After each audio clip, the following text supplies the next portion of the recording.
welcome. You're watching Budget of Hope, an initiative by ICICISecurities.com. I have with me economist and commodity expert, Mr. G. Chandrashekhar. He's also an independent member of SEBI Commodities Derivative Advisory Committee. Mr. Chandrashekhar, welcome. Pleasure. Union budget is around the corner. What do you think will be the broad contours of the budget this time? Yes, any budget for an emerging economy like India, I believe must advance four major objectives. The first objective is that it should have proposals to accelerate economic growth. It should help create more jobs. It should help attract more investment, both domestic investment and overseas investment. And fourth, it should help control inflation, to rein in inflationary tendencies. Primarily because we have a very large number of poor people, and poor people are hurt because of inflation. And therefore, these are the four principal objectives that I think any budget should propose as the target. Because we've gone through such tough time in 2020 and we are just about kind of recovering from the pandemic, there is great hope as far as 2021 is concerned, or financial year 2021-22 is concerned. And that's why it's a budget of, and as the finance minister has promised, we look forward to proposals that will accelerate growth, that will attract investment, create jobs, etc. So you said we should work towards getting investment, both domestic and international. What measures do you expect to be announced in the budget to attract investment? I would, in fact, our FDI policy is substantially liberal, and therefore I don't think there is any greater opportunity for further liberalizing. But what is important is to gain the confidence of overseas investors. And if we will gain the confidence of overseas investors if we have certain things going in our favor. For example, we strongly demonstrate that we have good governance in our country. We strongly demonstrate that democratic roots are very strong in our country. We demonstrate to the world that the investment from overseas investors, investments are safe in our country, and that they can expect to get reasonably good returns, and that our laws will be stable and predictable. I think that's the kind of environment that we need to create. We certainly have that kind of an environment, but hopefully the budget should further advance and promote this kind of a sentiment, a very positive sentiment about India. And I hope the budget does. And the ease of doing business. Ease of doing business, of course. Commodity markets world over are triple the size of the equity market, but in India, we really need to develop and deepen the commodity markets. Do you expect something big to come on this front? Because now the focus has been on the agriculture sector. As far as commodity markets are concerned, I don't see the budget doing much, number one. Number two, SEBI as a market regulator has already substantially liberalized the commodity markets. Mutual funds are allowed to trade commodity derivatives. AIF category 3 are allowed to trade commodity derivatives. Options trading has been introduced. Index trading has been allowed. All that's PMS is permitted. All that's happening. From a budget perspective, I think there will certainly be some, I don't know if I should use the word tinkering, some tinkering of import duties, for example. I'm expecting a very substantial budgetary allocation for infrastructure, for roads, bridges, airports, seaport, etc., etc. And most infrastructure projects are commodity intensive. 60 to 70% of any infrastructure project cost relates to consumption of steel, cement, copper, aluminium, metals, etc., etc. And therefore, when we have very large investment flowing into the infrastructure sector via the budget proposals, I expect commodity markets to get a fillip. I expect commodity producers, particularly metals producers, to see buoyancy in demand. because government is going to be spending a lot of money in creating infrastructure. This is one. And second, I also expect some proposal to boost electric vehicles. And EVs, electric vehicles, are again metals intensive. And therefore, any proposal that would boost demand for production and demand for EVs is sure to be a shot in the arm for certain metals like copper, for example, or even aluminium for that matter. And therefore, that the budget proposals would become important. And from an infrastructure perspective, as I said earlier, a big investment in roads, for example, would mean that we'll be using more and more steel for particularly galvanized steel, zinc-coated galvanized steel. Therefore, with steel demand going up, demand for galvanized steel going up, demand for zinc also will go up.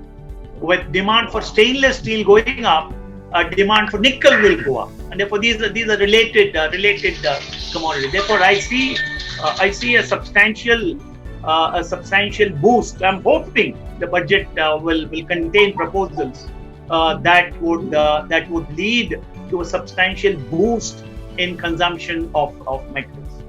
You also talked about agriculture. Yes, of course, agriculture is important. In 2020, agriculture became the beacon of hope for our economy and for our country. And given the kind of action that we've seen in the last 2 months on the agriculture front, and I'm sure there will be proposals that would enable further strengthening of the agriculture sector. I expect greater allocation for various schemes and programs of the agriculture sector.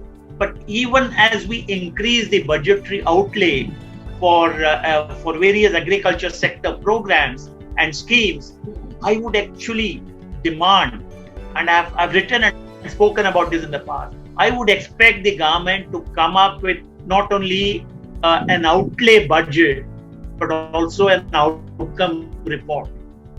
I'm a taxpayer. I want to know how my money has been spent. So I would expect the finance minister, to give me an outcome report. What did you promise last year in the budget? Have you delivered? Mm-hmm. If you have delivered, congratulations. Mm-hmm. If you haven't delivered, I want to know the reason. Therefore, along with an outlay budget, we also need an outcome report. And this is what I would like to see in the budget. But from an agriculture perspective, there is a strong possibility that the government would continue to focus on increasing production of oil seeds, for example, because we spend more than $10 billion every year on edible oil import. We import about 15 million tons of edible oil. Therefore, there'll be proposals to boost domestic oil seeds production. There'll be proposals to boost domestic pulses production, for example. And therefore, one can expect higher allocation as far as agriculture is concerned. There has been demand by the exchanges, commodity exchanges, to abolish CTT. Do you think this is going to happen? Well, this has been a contentious issue. Even when it was introduced probably 8 or 10 years ago, I was a loner in supporting CTT, and the exchanges were very upset with me then, and I'm sure they are upset with me even now.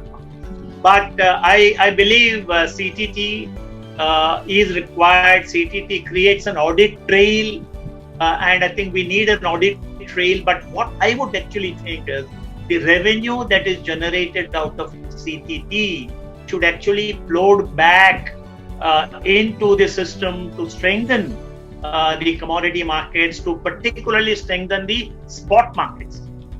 We have spot markets which still need a lot of reform.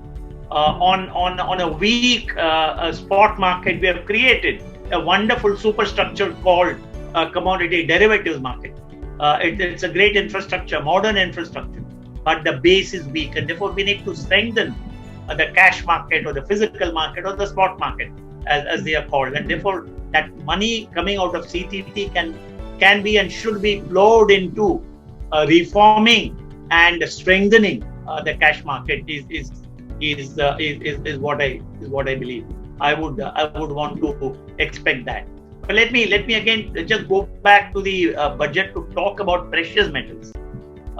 there is a great demand from the jewelry industry and investors in gold that the customs duty on gold at 12.5% is rather high, and that it should be reduced. My strong sense is, although this 12.5% customs duty rate is rather high, at the moment the government's fiscal space is very limited. They want to maximize their revenue, and therefore my take on the customs duty on gold is that it will continue to stay there. I don't think the government would dare raise it further from 12.5 to 14 or 15. I think they should not do it, but I don't see any scope for a reduction in gold customs duty on import. Already we have seen in 2020 the import of gold has taken a big beating, primarily because of demand destruction. Gold prices have gone through the roof, of course simply reflecting international trends. But in India, there has been a demand destruction because gold demand is highly price elastic and income elastic. And in 2020, incomes did not rise, but prices increased. And therefore, there has been a double whammy and demand destruction. 2021 may possibly lead to a slight increase in incomes of people once economic activities start. But continued high prices of gold in excess of 45,000 rupees for 10 grams or closer to 50,000 rupees for 10 grams is certainly will continue to destroy demand, and India's import will continue to stay at lower levels. Yes. Current prices are simply investor driven. It is not driven by the physical market demand, but investor driven. So we need to keep that in mind. Yeah, and India is a very price sensitive market as such. Absolutely, you said it. Let's talk about petrol and diesel. I mean, crude prices are running higher. They are above $50 per barrel, and our inflation has started moving up. So do you expect excise duty cut by FM this time? Yes, this has been a matter of concern. The Reserve Bank is concerned, the Finance Ministry, the Government of India is concerned about inflation. And food prices, particularly edible oil prices globally, are at fairly elevated levels, and this is really creating inflationary tendencies in our economy. Of course, we have had a reasonably good Kharif crop that was harvested in September, October. The Rabi crop prospects for wheat and oilseeds and pulses prospects are looking very good, but because our markets are integrated with the global market, the global impact certainly is felt in the domestic market. Therefore, food prices, there is still a risk of elevated price levels in food, which will fan inflationary tendency. Petroleum, diesel and petrol. Obviously, crude oil is a universal intermediate, which actually impacts the price of various agriculture commodities. Also creates a tendency for overseas suppliers, say of palm oil, to divert palm oil for biodiesel purposes. And all that is actually raising the price of vegetable oil. But my expectation is the government cannot afford to keep inflation at elevated levels, and therefore I see the possibility, notwithstanding very limited fiscal space, notwithstanding some revenue losses, that there could be a small reduction in the customs duty on import of crude oil. Whether that will get reflected in the eventual consumer price is completely another matter.